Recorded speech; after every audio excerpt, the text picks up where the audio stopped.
This here's what's holding me up still, that pilot bushing. So I've tried the biggest tap I got. It just barely touches the sidewall, so unless I run to the store again, I got hammer and chisels. I'm going to try to chisel it out. I'll let you know if I still have any hands left and if it comes out before I give up. So I'll check back with you. Victory, victory, victory. That's what it looks like right there. Victory. We have a nice clean hole now. I got, I'm going to take a little bit of emery cloth because I did get it with a little bit. No, right there. No, where did it go to? I think right there. Yeah, right there. There's a couple of scratches in there. Maybe. Yeah, maybe you can see those.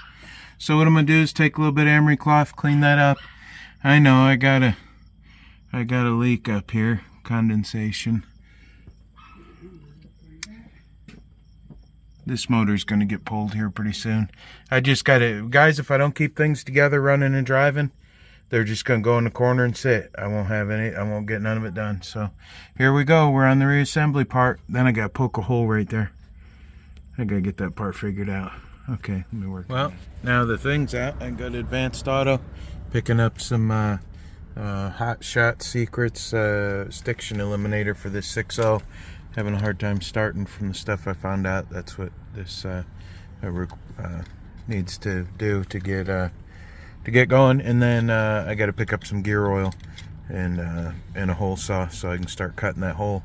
I'll be whipping that 4-speed right into place here pretty quick. All right, so our next step is I went out and bought this metal cutting hole saw bit. That thing was a whole crazy mess. I had to do my own homework to find out what chuck that is because they don't say on this package. I had to buy it in 2 separate pieces. $35 right there. So what I'm going to do now is I know approximately where the hole is. Well, my carpet's real loose up there. Might need to pull it that way some. What I'm going to do is I know approximately where it is, so I'm going to cut a cut in there. And then I'm going to pull it back some and just keep pulling it back because there's a recess in the floor somewhere in here. And I know approximately where it is. Man, this is really nice carpet. So I'm going to go ahead and cut it with a knife, cut a little X in there, start peeling back and find the circle. Then I'm going to cut the whole circle out and then crawl underneath and use this bad boy in there. See how that works. So I'm going to get started. From underneath, I don't know that I can, I can't get in there straight with the drill. Underneath, I can get straight under there. So we're going to go ahead and get that started. And there we go. All right, so I cut a little bit and a little bit out, little pieces. Then I'm going to drill it from the bottom of that big old 4-inch hole saw. I couldn't find anything online to find out the right size, so I just guessed 4-inch. We got a lot of work to do still. All right, so underneath you can see that little raised section right there. You know, you can take it unbolt it if you want, but I already got the seats in and stuff. So I should have picked up some seam sealer. I'll have to look for some seam sealer for that. That's where the last owner cut the floor shifter out of. So I'm gonna go ahead and at least grind those heads off and go from there. Maybe you know what, I bet you I got some undercoating or something I could spray on there to try to help seal that up some. So I'm gonna go ahead and drill the floor. Definitely what do you call that, safety glasses needed. There's a million shards everywhere, and that is not a one-handed job. You have to use 2 hands on that drill, and it rips right out of your hands. So on to the next part. Probably putting the pilot bushing in after I shake off my blanket with all my billion shards on it. Alright, I got the new gauges for my Blazer. This is what they look like. Kind of weird looking. Kind of like a 3D almost in there. Kind of hard to see. And I got some cheap, they're blinker lights, directionals. I'll have to see black base, red, blue, and they're supposed to be directional blinkers, like woo woo woo woo, like that kind of. And I'm gonna put them in behind that grill somewhere, so we'll see how well that works. And this is the new bezel that comes with it. One of the things some of the reviews said was that it didn't fit that great. Now I'm gonna put that hole in there. There's a block plate for it, and probably block that plate. I'll have to cut a hole for my headlight switch there, but yeah, you can't really tell right now how well it's gonna look, but that's gonna look really nice in there. Now I gotta replace that dash so I don't put that stupid dash back in here.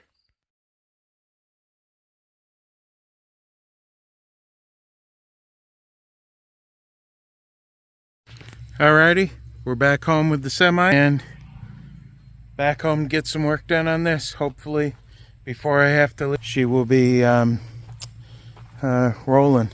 I'm gonna go ahead and sweep some of this out maybe down here and get the pilot bushing right there. I put the bushing and we'll use that as the driver to push that on, and we'll get going. Okay, so we got this pilot bushing we have to put in there.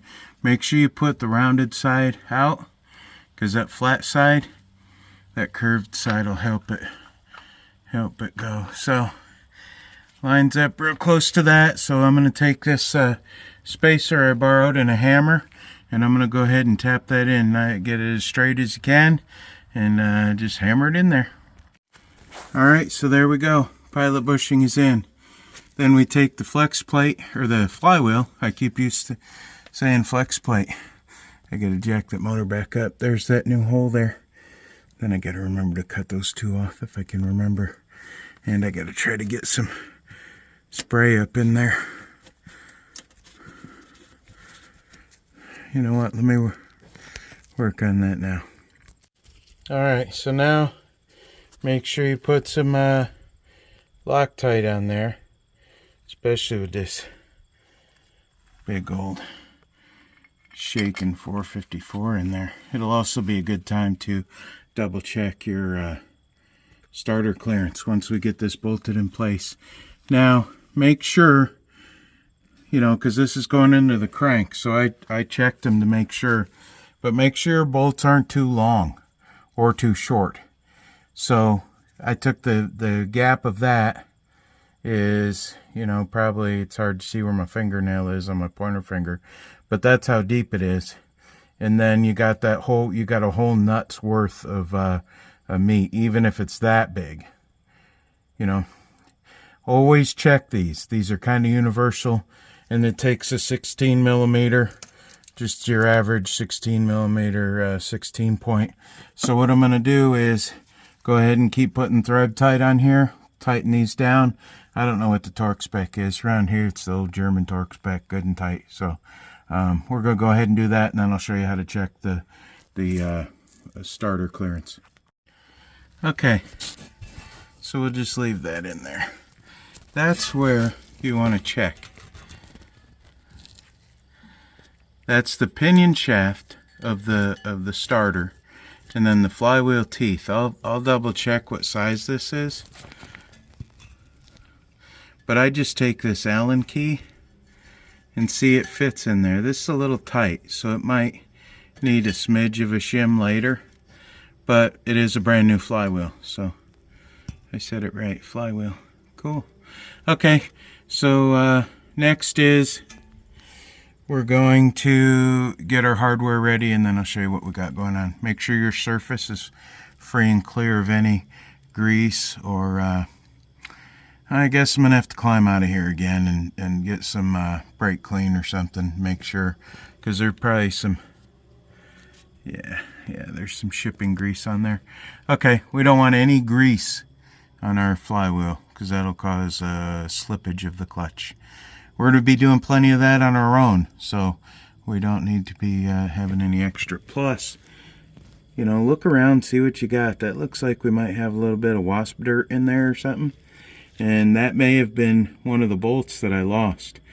maybe it tightened up but wasn't tight. So I'm gonna get a pick and yeah, there you go, you can see it real good. That one's a lot deeper. These are deeper. I'm gonna wipe all that oil off too. Okay, here we go. So you take that clutch alignment tool and you push it in. Make sure it's all the way to the, you know, all the way in there so it can't go anymore. And this is gonna spin. Okay, now this is the bump side. This side's got, you know, a little thicker right here. Just make sure you put it in the right way. And as you know, as you're doing a project, if you don't know, if you don't think you got it right or something, stop, go back. I mean, it's a lot better to do it now than when this thing is half together. I got that bolt cleaned out up there on the bell housing. There was a bunch of dirt in there. This is, I didn't have any brake cleaner, but this is wax and grease remover. Removes wax, tar, grease, road film. We're going to give it a try. I wiped it down real good with that clean cloth there, and it's all good to go. So I have brand new ARP. If I don't lose half the parts first, ARP. The exact name for it is pressure plate bolt kit. So since I can't record and do this at the same time, I'm going to get all these out, get them all lined up, ready to go. Then we're going to put the pressure plate on there. And I'm losing more washer. So I'm going to put it on here and then show you guys what we got next. Okay, so what I did was I put all the bolts in, the new ARP bolts. And then what you got to do is tartan like each one a turn. And you got to make sure this pops right back out, because that has to be, I mean, this simulates the clutch fork. And depending on how you get that in there, if that isn't straight, you are never going to get this transmission bolted back up. So what I'm going to do is go through one turn on each, cross pattern like you would lug nuts or something like that. One turn on each. So that way this applies pressure, no pun intended, pressure plate. And then I'm going to get that done and show you what we got to do next. Okay, here we go. We went through the old, good old American arthritis crack. 2 cracks of the shoulder, that's torqued right. I got a built-in torque wrench in these biceps here. So they're all tightened up. Best thing you got to do, see, that's all the way in there. Make sure all these clutch pressure plate fingers are loose, and you can take that in and out all the way, because that represents your transmission shaft in there. That little pilot bushing that gave me so much trouble this whole time. So yeah, that's gonna be